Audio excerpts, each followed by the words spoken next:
సామెతల గ్రంథము 27వ అధ్యాయము. రేపటి దినమును గూర్చి అతిశయపడకుము. ఏ దినమున ఏది సంభవించునో అది నీకు తెలియదు. నీ నోరు కాదు అన్యుడే, నీ పెదవులు కాదు పరులే నిన్ను పొగడదగును. రాయి బరువు, ఇసుక భారము, మూఢుని కోపము ఆరింటికంటే బరువు. క్రోధము క్రూరమైనది, కోపము వరద వలె పొర్లునది. రోషము ఎదుట ఎవడు నిలువగలడు? లోపల ప్రేమించుట కంటే బహిరంగముగా గద్దించుట మేలు. మేలును కోరి స్నేహితుడు గాయములు చేయును, పగవాడు లెక్కలేని ముద్దులు పెట్టును.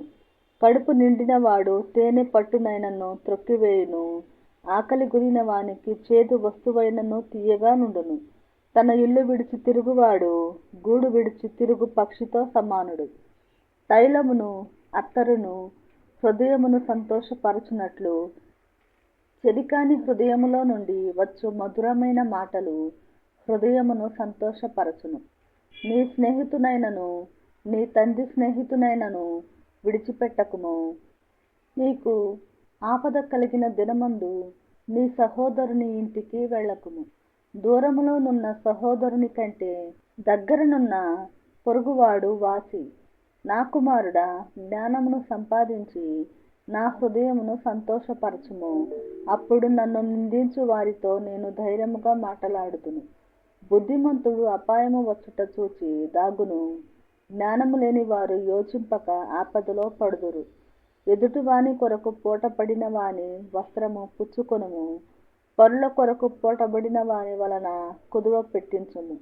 వేకువనే లేచి గొప్ప శబ్దముతో తన స్నేహితుని దీవించు వాని దీవెన వానికి శాపముగా ఎంచబడును. ముసురు దినమున ఎడతెగక కారు నీళ్లును గయ్యాళి అయిన భార్యయు సమానము. దానిని ఆపజూచువాడు గాలిని ఆపజూచు వానితోనూ తన కుడి చేత నూనె పట్టుకొను వానితోనూ సమానుడు. ఇనుము చేత ఇనుము పదునగును, అట్లు ఒకడు తన చెలికానికి వివేకము పుట్టించును. అంజూరపు చెట్టును పెంచువాడు దాని ఫలము తినును, తన యజమానుని మన్నించువాడు ఘనత నొందును. నీటిలో ముఖమునకు ముఖము కనబడునట్లు ఒకని మనస్సునకు మరి ఒకని మనస్సు కనబడును. పాతాళమునకును కూపమునకును తృప్తి కానేరదు, అలాగున నరుల దృష్టి తృప్తి కానేరదు. మోస చేత వెండిని, కొలిమి చేత బంగారును, తాను పొందిన కీర్తి చేత నరుని పరిశోధింపవచ్చును.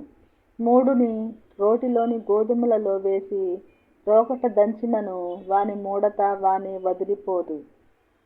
నీ పశువుల స్థితి జాగ్రత్తగా తెలుసుకొనుము, నీ మందల యందు మనస్సు ఉంచుము.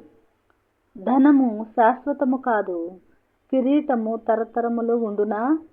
ఎండిన గడ్డి వామి వేయబడిను, పచ్చిక కనబడుచున్నది, కొండగడ్డి ఏరబడి ఉన్నది.